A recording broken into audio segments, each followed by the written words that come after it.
اعوذ باللہ من الشیطان الرجیم بسم اللہ الرحمن الرحیم الحمد للہ رب العالمین والحمد للہ المنعم وهو على كل شيء قدیر والصلاة والسلام على محمد وأهل بيته الطيبين الطاهرين واللعنة الدائمة على أعدائهم أجمعين اما بعد بسم اللہ الرحمن الرحیم۔ میرے پیارے دوستوں اور میرے پیارے بھائیوں، آج کا ہمارا پہلا درس توحید کے بارے میں ہے، اور توحید میں ہم صرف ایک ہی چیز پڑھیں گے، وہ ہے خدا کی تلاش، کہ ہم اپنے خدا کو تلاش کیوں کرتے ہیں، چاہے مسلم ہوں یا نان مسلم ہوں، وہ اپنے خدا کو تلاش کیوں کریں؟ کیا ضرورت پڑتی ہے کہ ہم اپنے خدا کو، اپنے پیدا کرنے والے کو تلاش کریں؟ تو صاحب کتاب نے 3 نکات بیان کیے ہیں کہ ہم اپنے خدا کو تلاش کیوں کرتے ہیں۔ ان میں سے پہلا نکتہ یہ ہے کہ اس لیے ہم اپنے خدا کو تلاش کرتے ہیں چونکہ جب ہم دیکھتے ہیں کہ یہ پوری کائنات اور اس میں رنگا برنگی نظارے اور پوری کائنات کا نظام، تو ہم سوال کرتے ہیں کہ یہ کس نے پیدا کیا ہے، یہ سارا نظام کس نے پیدا کیا ہے، اور کائنات کے ہر ذرے ذرے میں ہمیں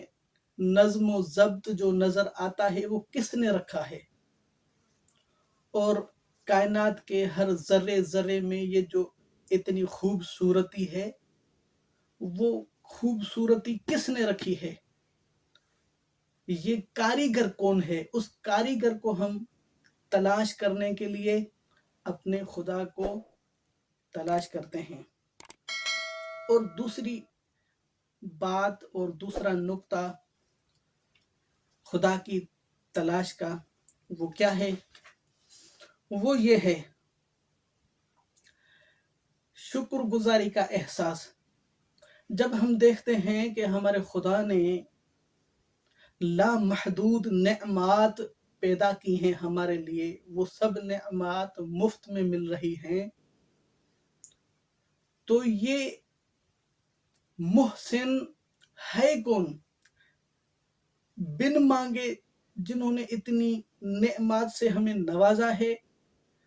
تو ہمارا ضمیر یہ کہتا ہے کہ جس نے ہم پر یہ احسان کیا ہے، ہم اس کا شکریہ ادا کریں۔ تو دوسرا نکتہ یہ تھا کہ شکر گزاری کا احساس ہمیں خدا کی تلاش پر مجبور کرتا ہے۔ اور تیسرا نکتہ یہ ہے کہ جس کا تعلق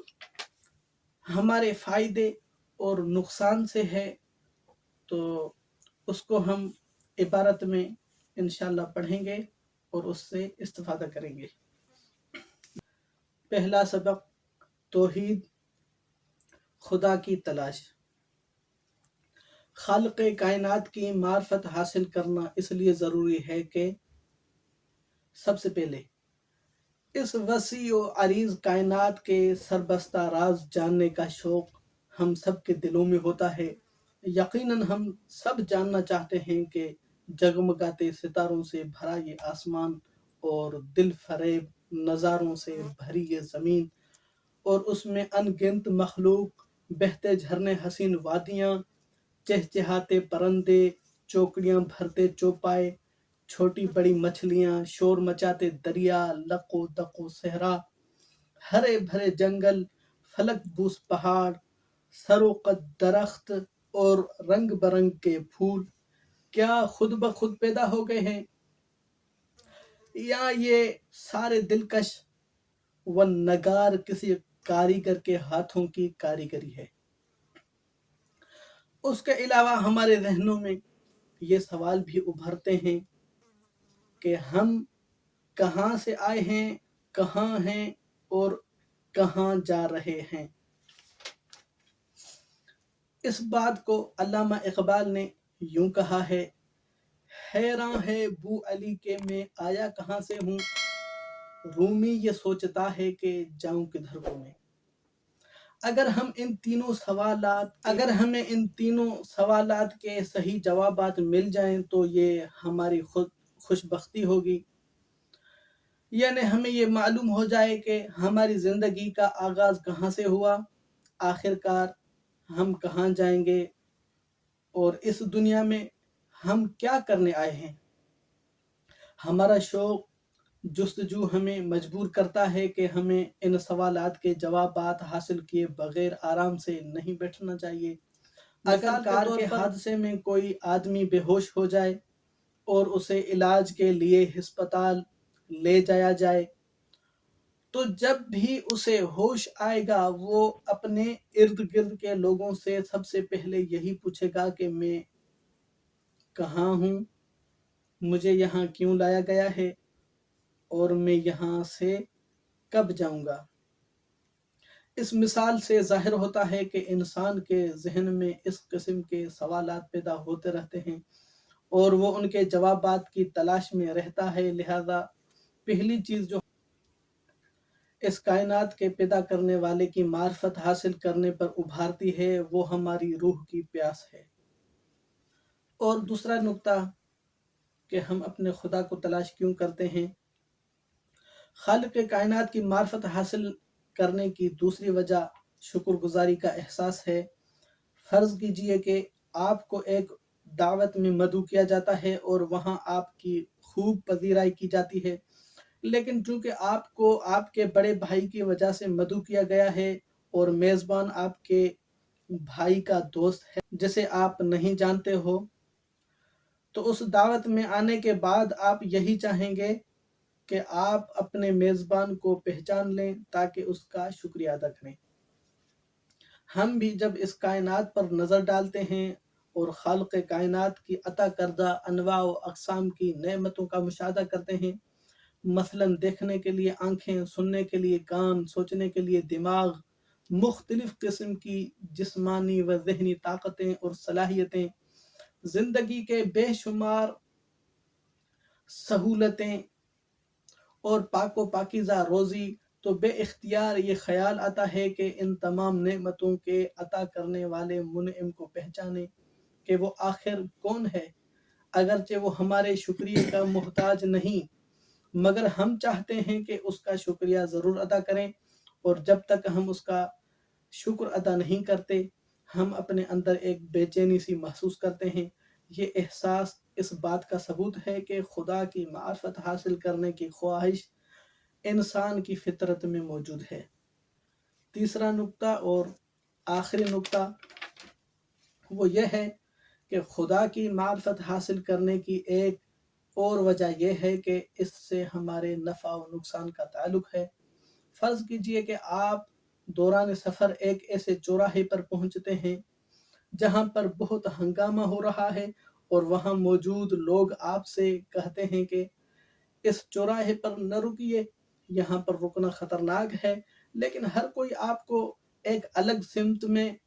جانے کا مشورہ دیتا ہے۔ کوئی کہتا ہے کہ آپ مشرق کی طرف چلے جائیں، کوئی مغربی راستے کو محفوظ بتاتا ہے، اور کوئی ان دونوں کے درمیانی راستے کو محفوظ راستہ قرار دیتا ہے اور کہتا ہے کہ خطرے سے بچنے کا واحد راستہ یہی ہے۔ اب آپ ہی بتائیے کہ کیا آپ سوچے بغیر کسی ایک راستے کا انتخاب کر لیں گے؟ کیا آپ کی عقل اس بات کی اجازت دے گی کہ آپ وہیں رکے رہیں اور کسی بھی راستے کا انتخاب نہ کریں؟ یقیناً آپ کا جواب نفی میں ہوگا، بلکہ آپ کی عقل اس بات پر زور دے گی کہ آپ فوراً حالات کا جائزہ لیں اور ہر آدمی کی بات پر غور و فکر کریں، ان میں سے جو صحیح بات ہو اور قانع کرنے والی بات ہو